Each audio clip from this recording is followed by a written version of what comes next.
ఒక గంట పాట. బేతాళ కథలు. పట్టువదలని విక్రమార్కుడు చెట్టు వద్దకు తిరిగి వెళ్లి చెట్టుపై నుంచి శవాన్ని దించి భుజాన వేసుకుని ఎప్పటిలాగే మౌనంగా శ్మశానం కేసి నడవసాగాడు. అప్పుడు శవంలోని బేతాళుడు, రాజా, మనుషులు తరచుగా లోనయ్యే శారీరక రుగ్మతలను మరొక మనిషి తెలివిగా గ్రహించగలడు. కాని దానికి తగిన చికిత్స వైద్యుడికి మాత్రమే సాధ్యపడుతుంది.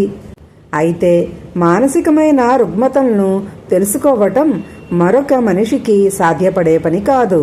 ఎందువల్లనంటే మనిషి మనస్సు అంత సంక్లిష్టమైనది. ప్రతి ఒక్కడు తన అనుభవాలు, నమ్మకాల ఆధారంతోనే మరొకణ్ణి అంచనా వేస్తాడు. ఒకడు తన అహంకారాన్ని, చపలత్వాన్ని, ఆత్మగౌరవం ఇంగిత జ్ఞానంగా భావిస్తే ఎదుటివాడు వాటిని పచ్చి అహంకారము, వెరితనము అని దుయ్యబడతాడు. ఇదెందుకు చెబుతున్నానంటే, అతి భయంకరమైన ఈ రాత్రి వేళ శ్మశానంలో నువ్వు పడుతున్న పాట్లకు అలాంటి అహంకారి, చపలుడు ఏమైనా కారణమా అన్న శంక కలుగుతున్నది నాకు. నీకు తగు హెచ్చరికగా ఉండేందుకు తుంబురుడనే సంగీత విద్వాంసుడి కథ చెబుతాను, శ్రమ తెలియకుండా విను అంటూ ఇలా చెప్పసాగాడు. ఒకానొకప్పుడు తుంబురుడనే సంగీత విద్వాంసుడు ఉండేవాడు. ఆయన సంగీత సాధనకే తన జీవితాన్ని అంకితం చేశాడు. ఆయనలో దైవభక్తి పొంగినప్పుడు, ప్రకృతి దృశ్యం ఆకర్షించినప్పుడు సంగీతం పుట్టుకొచ్చేది. ఆ విధంగా ఆయన ఎన్నో కొత్త పాటలు కల్పించాడు. ఆ పాటలను జనం ఇంటింటా పాడుకునేవారు. ఆ దేశపు రాజు తుంబురుణ్ణి ఆస్థాన విద్వాంసుడుగా ఉండమని కోరాడు. అందుకు తుంబురుడు అంగీకరించలేదు. రాజా, విహార సమయాల్లో నా సంతోషం కోసం నేను ఎంతసేపైనా పాడుకోగలను. అప్పుడు నా చుట్టూ మనుషులు, పశుపక్ష్యాదులు చేరి నా పాట విన్నా నాకు అభ్యంతరం లేదు. కానీ కేవలం మనుషుల మధ్య మనుషుల కోసమే పాడాలంటే ఎక్కడా ఒక పూటకు మించి ఉండలేను, గంటకు మించి పాడలేను. కాబట్టి నేను ఆస్థానాలకు పరిమితం కాలేను అన్నాడు. అప్పుడు రాజు తుంబురుణ్ణి తన ఆస్థానానికి వచ్చి 1 గంట సేపైనా పాడమని బలవంత పెట్టాడు. తుంబురుడు అందుకు అంగీకరించాడు. రాజు మంత్రిని పిలిచి, తుంబురుడనే మహాపండితుడు మన ఆస్థానంలో పాట పాడటానికి వస్తున్నాడు. ఆయన 1 గంట మాత్రమే పాడతానంటున్నాడు. మన ఏర్పాట్లు ఎలా ఉండాలంటే, ఆయనకు శాశ్వతంగా ఇక్కడ ఉండిపోవాలని తోచేలాగా ఉండాలి అని చెప్పాడు. తుంబురుడి గానానికి గొప్పగా ఏర్పాట్లు జరిగాయి. ఆయన కూర్చునేందుకు రత్నకంబళి కప్పారు. జారగిలబడేందుకు పట్టుదిండ్లు అమర్చారు. ఆయన పాడేటప్పుడు నర్తించడానికి అందమైన 4 యువతులను ఎన్నిక చేశారు. ఆగకుండా వింజామర్లు వీయటానికి 2 దృఢకాయులను నియమించాడు. ఆ రోజు సభకు నగర ప్రముఖులందరినీ పిలిచారు. పాట ఆగినప్పుడల్లా కరతాళ ధ్వనులు మోగించాలని సభికులను ముందుగానే హెచ్చరించారు. ఇక తినుబండారాలకు, మధుర పలరసాలకు లోటే లేదు. అన్న రోజుకు అన్న ప్రకారం తుంబురుడు వచ్చాడు. రాజు అతన్ని పూలమాలలతో స్వయంగా సత్కరించి తను చేసిన ఏర్పాట్లను గురించి చెప్పి, ఇందులో ఏమైనా లోట్లుంటే చెప్పండి, సరిదిద్దిస్తాను అన్నాడు. తుంబురుడు నవ్వి, సంగీత విద్వాంసుడికి కావలసిన ఏర్పాటు ఒక్కటే, ఉత్తమ శ్రోత అంటూ తన స్థానంలోకి వెళ్లి కూర్చుని సభికులను ఉద్దేశించి, అయ్యలారా, నా పాటలు సంప్రదాయబద్ధమైనవి కాదు. నా స్వరాలు నాలోంచి పుట్టినవి. నేను పొరపాటు చేస్తే నన్ను నేనే సరిచేసుకోవాలి. అంతే తప్ప మీలో ఎవరికీ అర్థం కాదు. కాబట్టి నా ఏకాగ్రతకు భంగం కలిగించని విధంగా నిశ్శబ్దాన్ని పాటించవలసిందిగా కోరుతున్నాను. నేను 1 గంట సేపు మాత్రమే పాట పాడతాను. సావధానులై వినగలరు అంటూ ఆలాపన మొదలుపెట్టాడు. అలా గంట గడిచింది. తుంబురుడు పాట ఆపి, అన్న ప్రకారం 1 గంటసేపు పాడాను, మరి నాకు సెలవు ఇప్పించండి అంటూ లేచి నిలబడ్డాడు. ఆయన గానం అద్భుతంగా ఉన్నదని, మరొక 1 గంటసేపైనా కొనసాగించమని అందరూ ఆయనను కోరారు.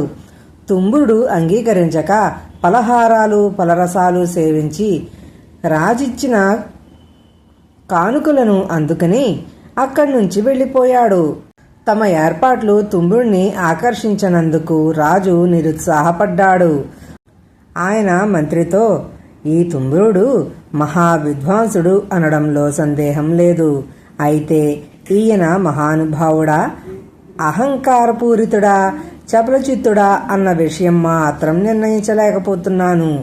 ఈయన వెంట కొందరు చారుల్ని పంపి అనుసరించమనండి. ఎక్కడైనా ఆయన ఒక గంటకు మించి పాడితే నాకు తెలియపరచమనండి అని చెప్పాడు. అప్పటి నుంచి తుంబురుణ్ణి కొందరు చారులు వెంటాడుతూ వచ్చారు. రాజస్థానంలో తుంబురుడికి జరిగిన ఘన సన్మానం గురించి దేశమంతటా తెలిసింది. ఆయనను తమ ఇంటికి పిలిపించి పాడించుకోవాలని భాగ్యవంతులందరూ తహతహలాడారు. తుంబురుడు ఎవరు పిలిచినా కాదనేవాడు కాదు. అయితే ఆయన అన్ని చోట్ల కూడా గంటకు మించి పాడలేదు. తుంబురుడి చేత గంట కంటే ఎక్కువసేపు పాడించాలని ఎందరికో పట్టుదల కలిగింది. ఈ పట్టుదల చివరికి ఏ దశకు చేరుతుందంటే, ఏ ఇంట్లో తుంబురుడు గంట కంటే ఎక్కువసేపు పాడతాడో ఆ ఇంటి వారికి 2 లక్షల వరహాలు బహుమానంగా ఇచ్చి ఘనంగా సన్మానిస్తామని కొందరు భాగ్యవంతులు ప్రకటన చేశారు. ఆ తరువాత తుంబురుడి వెంట పడే వారి సంఖ్య మరింతగా పెరిగింది. పేరు ప్రఖ్యాతుల కోసం కొందరు భాగ్యవంతులు ఆయన వెంటపడితే, పేదరికాన్ని మాపుకునేందుకు కొందరు బీదవారు ఆయన వెంటపడసాగారు. ఆయన అందరి ఇంటా పాటలు పాడేవాడు. అయితే ఎక్కడా గంటకు మించి పాడేవాడు కాదు. ఒకప్పుడు తుంబురుడు నిస్వార్థపరుడని, దయాశీలి అని జనం ఆయన్ను గురించి చెప్పుకునేవారు. ఏ నిరుపేద ఇంట గంటకు మించి పాడినా వాడి పేదరికం తీరిగిపోతుందని తెలిసి కూడా తన నియమం సడలించుకోని తుంబురుడు అహంకారి అని, చపలచిత్తుడని చెప్పుకోసాగారు. స్వీకారపురంలో సునాధుడనే పేదవాడు ఉన్నాడు. అతడికి సంగీతం అంటే ఎంతో మక్కువ. ఎన్నో పర్యాయాలు అతడు తుంబురుణ్ణి అనుసరించి వెళ్ళి ఏకాంతంలో ఆయన పాడుకునే పాటలను విని వస్తూ ఉండేవాడు. తుంబురుడి లాంటి సంగీత విద్వాంసుడు నభూతో నభవిష్యతి అని అతడు ఎందరికో చెబుతూ ఉండేవాడు. అలాంటి విద్వాంసుణ్ణి అనుసరించి వెళ్ళాలి తప్ప 4 గోడలకు పరిమితి చేయాలనుకోవడం అవివేకము, అన్యాయము అవుతుందని కూడా అతడు అనేవాడు.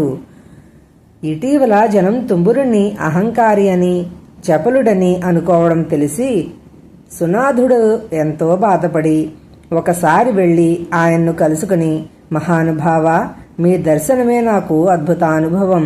మీ వంటి వాణ్ణి జనం అహంకారి అనుకోవడం భరించలేకుండా ఉన్నాను. నా ఇంటికి వచ్చి పాట పాడి మీపై అపవాదను తొలగించుకోవలసిందిగా కోరుతున్నాను అన్నాడు.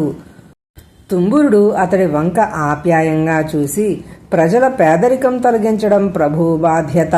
ఆ బాధ్యతను కొందరు సంఘసేవకులు స్వీకరించినా తప్పులేదు.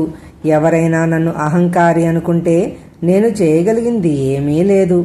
నేను నాకు చేతనైనదే చేయగలను. చేతగాని దాని కోసం అనవసర ప్రయత్నం చేయను. నీ ఇంట కూడా గంటకు మించి పాడలేను.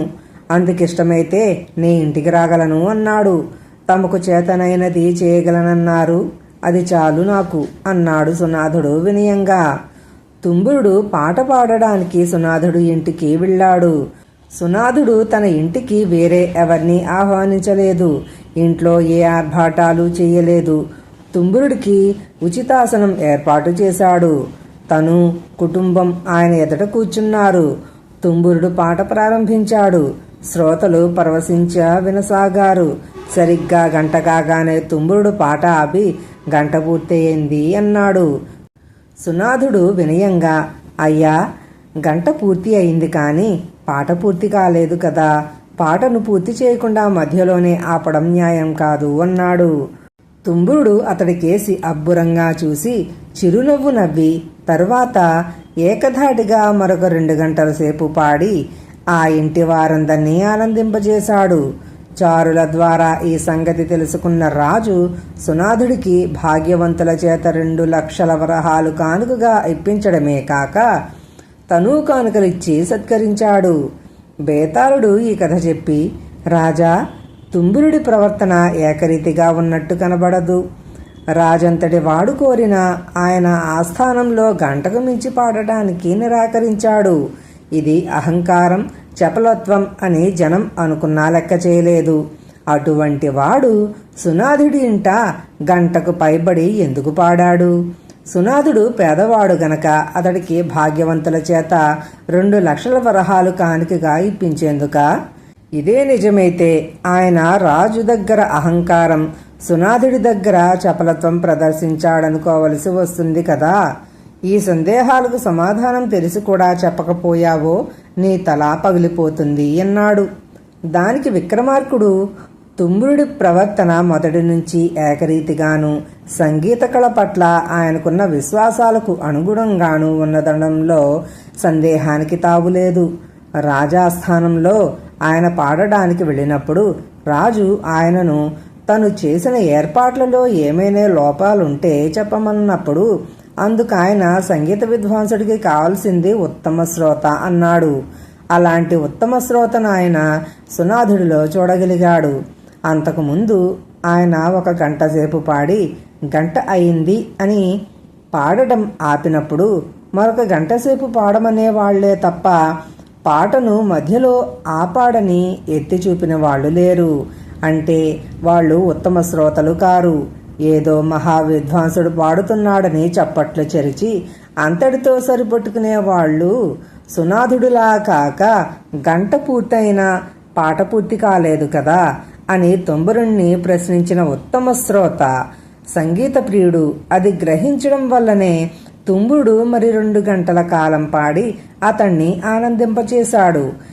ఇక పేదవాడైన సునాధుడికి భాగ్యవంతుల చేత 2 లక్షల వరహాల బహుకృతి ఇప్పించే విషయానికి వస్తే ఇలాంటి లౌకిక వ్యవహారాల పట్ల ఆయనకున్న విశ్వాసం ఎలాంటిదో ఆయన మాటల ద్వారానే తెలుసుకోవచ్చు. తను పేదల ఇళ్లలో గంటకు మించి పాట పాడి వాళ్లందరికీ 1,00,000 వరహాలు ఇప్పించి వాళ్ల పేదరికాన్ని తొలగించ చూడటం వెర్రితనమనిపించుకుంటుంది. అందుకే ప్రజల పేదరికం తొలగించడం ప్రభువు బాధ్యత అన్నాడాయన. ఇదంతా తరచి చూసినప్పుడు తుంబురుడు నిస్సందేహంగా ఏమాత్రం అహంభావి, చపలుడు కాదని అర్థమవుతుంది అన్నాడు. రాజుకు ఈ విధంగా మౌనభంగం కలగగానే బేతాళుడు శవంతో సహా మాయమై తిరిగి చెట్టెక్కాడు. కథా సమాప్తం.